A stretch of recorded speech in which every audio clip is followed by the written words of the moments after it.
Assalamualaikum warahmatullahi wabarakatuh. Okay, let me introduce my group. There are 6 members.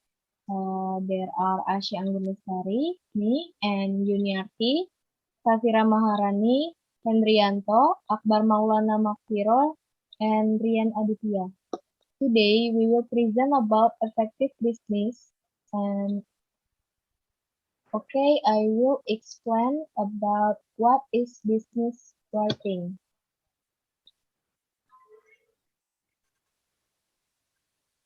Business writing is a type of writing that is used in a professional setting.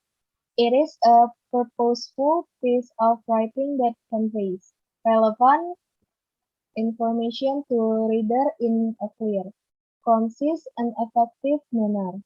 It includes client proposal, report, memos, emails. Best email subject lines. There are key elements that make email subject line interesting and intriguing. Creating a good email subject lines is important and notices. Proficiency in business writing is a critical aspect of effective communication in the workplace. Effective business writing. Before we start, there are a few things we should ask ourselves to get a better understanding of business writing. First of all, why do we do it? Why business? Is writing very important? Effective communication and writing skills demonstrate several things. First, it shows that you are articulate, able to express your thoughts clearly, that you are able to organize and able to develop a well thought out argument, and competent, able to demonstrate logic and reason. Second, we must consider when do we use it. Many people may give specific example of when professional business writing is used. But I think business writing is used every day, whereas the step we take to write a business draft or business writing a draft are the same as we write an email to an instructor or write a report at work, a proposal statements to transfer to 4 years university, or a follow-up to an employer after an interview. Okay, the next part will be explained by Yuniarti. So, as you can see, business writing is used in a variety of ways that we don't even realize, focusing on 3 main business form of writing. First, email.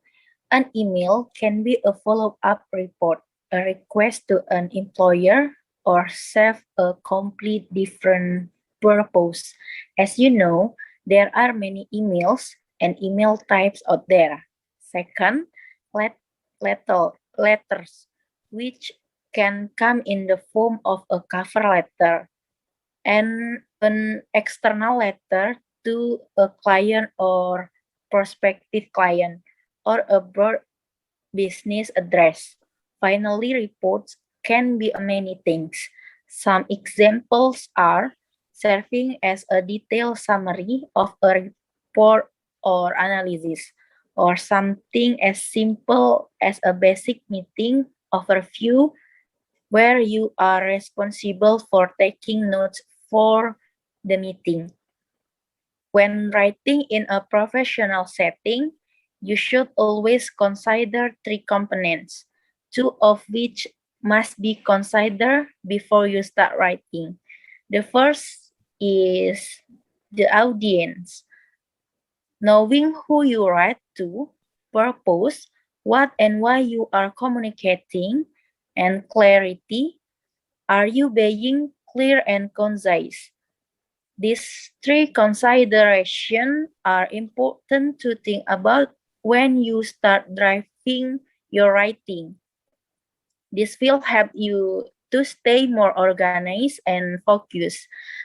Not to mention that you should always check your entire writing to make sure that you are addressing these components, especially audience and purpose.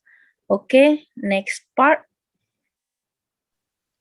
Okay, so first we're going to talk about audience. Audience seems very common.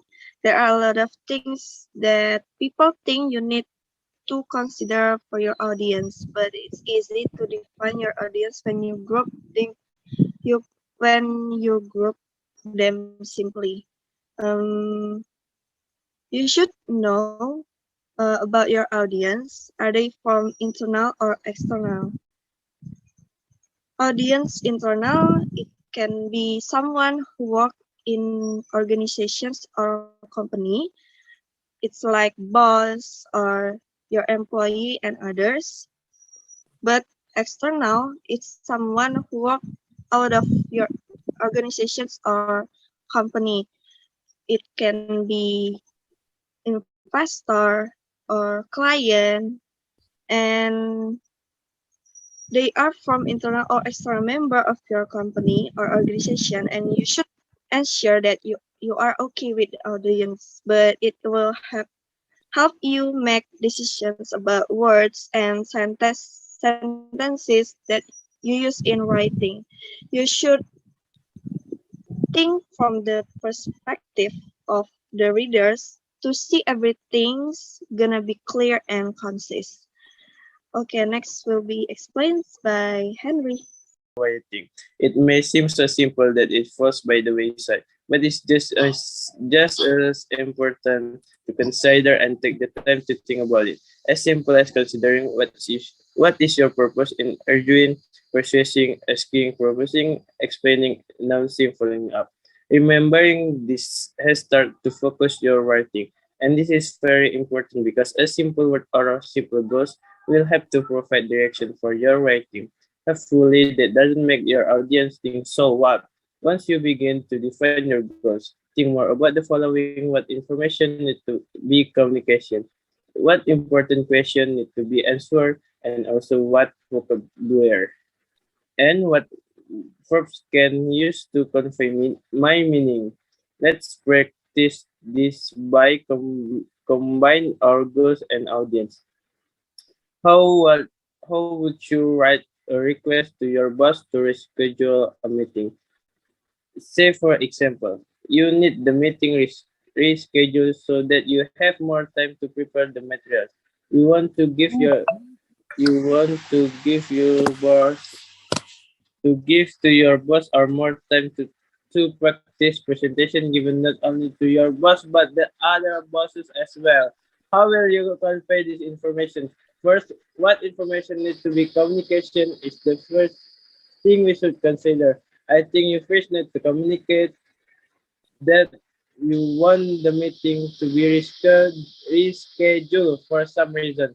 Now, if you are a member of that audience, meaning if you are both reading this letter or email, they will want to know why did it have to be rescheduled and how, when, and where. So these are three important questions. You need to make sure that you get delivered right away in your email. And finally, what vocabulary and verbs can I use to get my point across? Well, you can use words similar to your purpose. If your goal to ask, you can also use it as a verb and say, I like to request a meeting reschedule.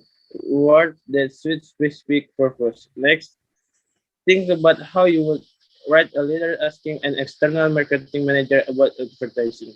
Many of these things will be situational. For example, if you ask about advertising, what do you ask? What do you ask? Which specific as are we talking about? Now, if this is an external marketing manager, you may use you may use to take the time to talk about who you are and what your company is and why you are asking this. Seeing this appears kind of simple structure, as about advertising to an external tagging marketing manager. Help, help, help you to brainstorm the tip of things that need to go into emails, letters, reward extraction.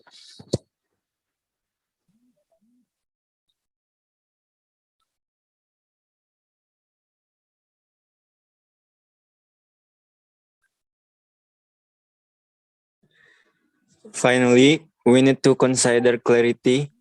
So, are you clear and concise in your writing?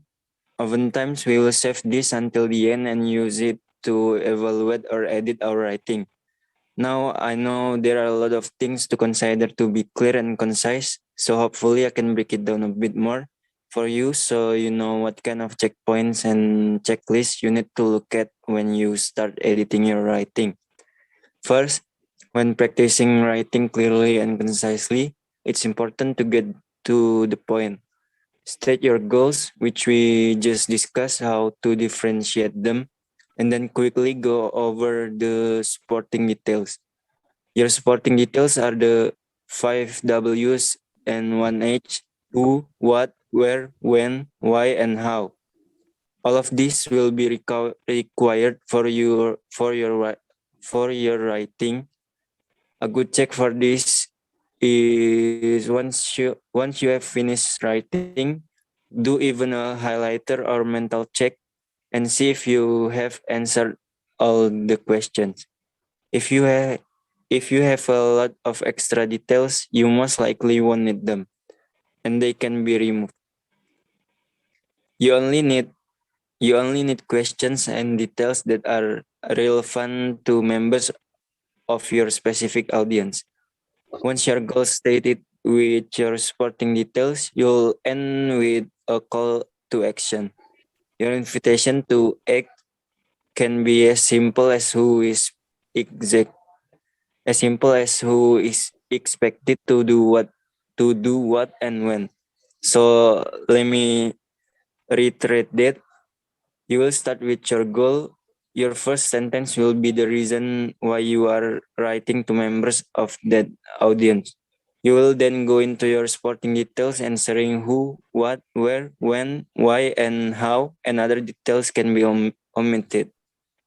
And finally, you'll end with a call to action, something along the way the press who is expected to do what until when.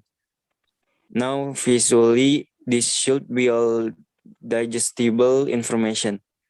What I mean is, someone who sees this email or letter can see that one. It's easy to read and they will be able to refer to a specific point in the writing without getting lost. I have an example in the following slide. The first example I have is a fairly long email. You can tell that it's a block or a paragraph of a lot of information, ending in a few lines with their name. This is not an example of good and easily digestible information. If I want to find where page 8 is, I have to go through sentences and sentences until I finally find it. 4 sentences later. An example of an email that is easy to digest and one that audience members can read easily is this one. As you can see, we broke up the paragraph block so it has more space, having bullet points so I can find it in item 2 and page 8 is what I need to pay attention to. Not only that, all three of those page callouts are in bold so many eyes go straight to them. And they're just more aesthetically pleasing and easier to read and digest. You have to consider time and time again that the people you are addressing, members of your audience, may not have much time. When you're busy, so are members of this audience. If they can immediately grasp what you're writing and understand its purpose, chances are it will either get lost in their inbox or be lost in the pile of papers on their desk and never to be seen again. Now, let's practice how to write clear and concise. Once you know the general structure of your business writing, in order to write clearly and concisely, you have to look at the individual sentences and see, is each sentence pronounced in a clear and concise manner exactly what I want?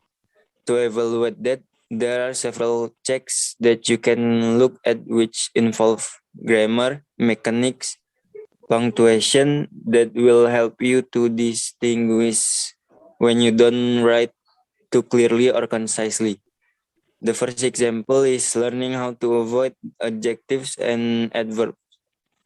I'm worried about your decision. This first sentence has an adverb that we probably don't need.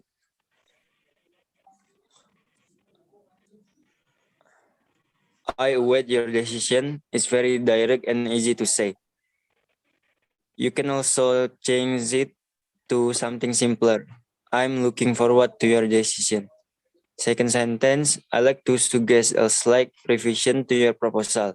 As you have noticed, it's a long sentence, a bit breathless, and hard to pronounce. I know what it says, but I know it can be said in much simpler terms if we get rid of the adjectives and then break it down a bit into simpler terms. This is a revision of your proposal. Next, use active and strong verbs when you write to members of your audience. This first example is a passive sentence. Proper process must be followed when editing the script. Remember, the passive voice often uses the verb to be and usually. It's an inanimate object that performs an action. Proper process is something but not someone who can perform an action. As you notice, we also have is to be as our verb of the sentence. Let's change it to active voice. Something like is proper process when editing a script, which is a request for someone to do that rather than a process to do something or perform an action in a sentence. Uh, Second sentence, I got their attention with our new ad. Now there is nothing wrong with that sentence. Clear, direct, and arguably to the point. However, verbs like get, have, take are weak and are often considered lazy because there may be a verb that better describes the purpose of the sentence. Instead of I got their attention with our new ad, let's try I caught their attention with our new ad. See how it's now a power verb, something that has a positive connotation, something later more uplifting, exciting, and inspiring, better than get. Next, avoid generalizations. First sentence, the conference took place in our training room. It was well prepared. Now, there's nothing wrong with this. Often, we won't see any error in this example except what does it mean. We have our second sentence in this example, well prepared. Does it refer to well prepared conference or our training room well prepared for the conference? To avoid this kind of confusion in making general statements, let's try the conference took place in our training room and was well prepared. Now we're not confused about what's well prepared. It's a conference. Second example, it was a great presentation with a very good speaker. Now, good is also similar to our weak verb. It's also a weak adjective. It can also be very common. What's good? Good can often mean good or positive things, or good can also mean similar to fair, which means average but not terrible. So to avoid this, an example for revision would be the presentation is informative and led by an interesting speaker.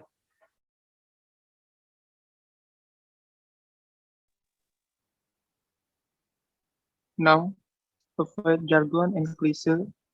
Jargon is something to those who are not aware is kind of language or rhetoric we use in a company.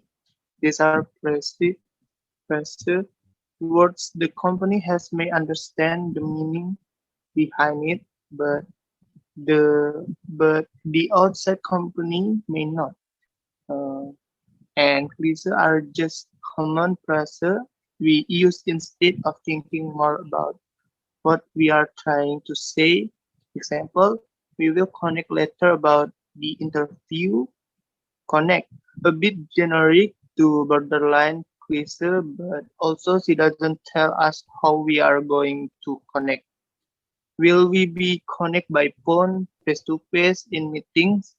We can clear up the confusion by being concise and clear and stating. We will schedule a meeting to discuss the interview. Second example, you push the envelope with that client.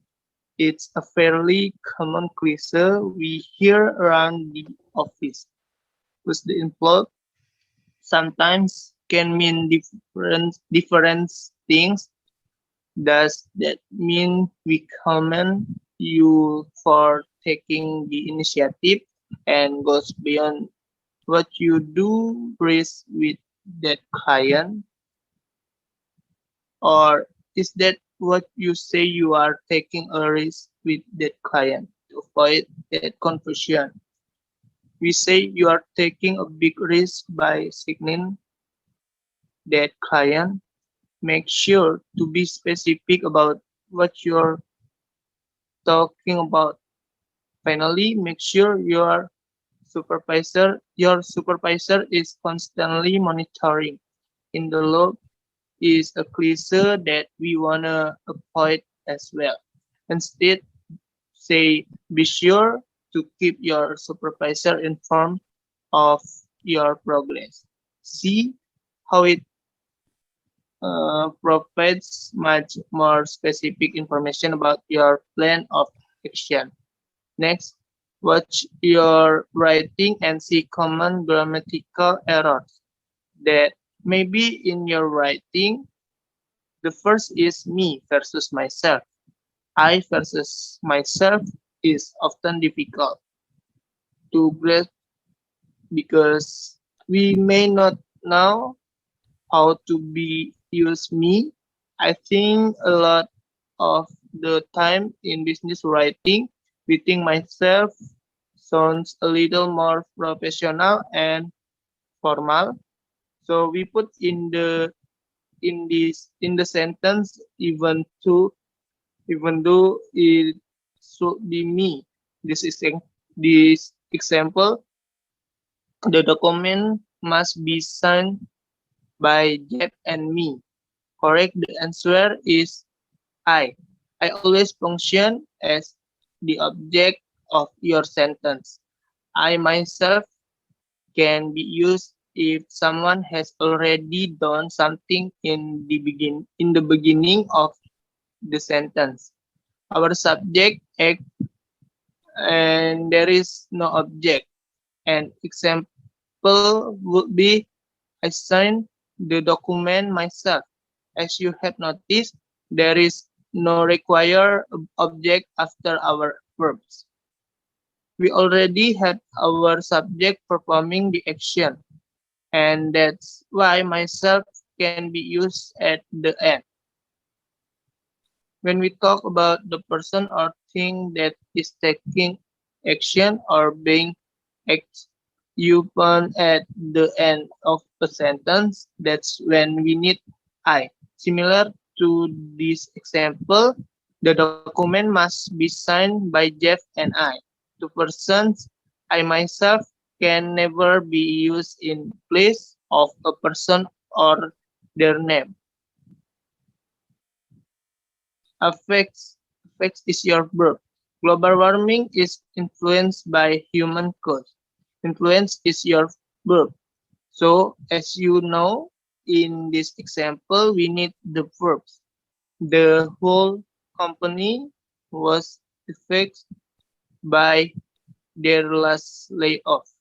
Finally, another common grammatical error is apostrophe S versus apostrophe S. Okay, so we have come to the end of the workshop, and in hopes of putting everything you have learned into practice, we have provided you with a sample email. It was written by a student hoping to schedule an appointment with an advisor at a four-year university. Students wanna know more about who they can contact to discuss this career change, whether, whether they are a good fit for a particular program, and how to go about it.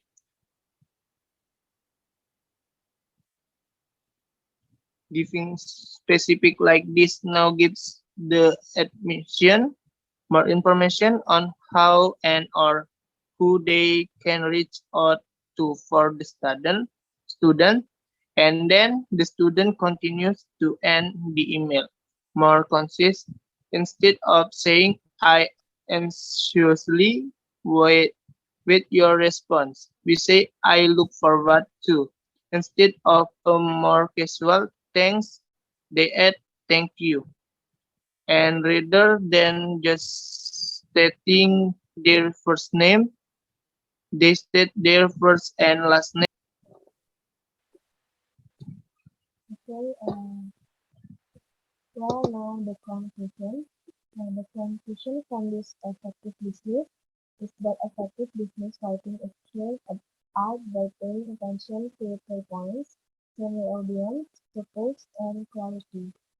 Okay, I think that's all from our group. Thank you for your attention. And let me close. Wassalamualaikum warahmatullahi wabarakatuh. Waalaikumsalam.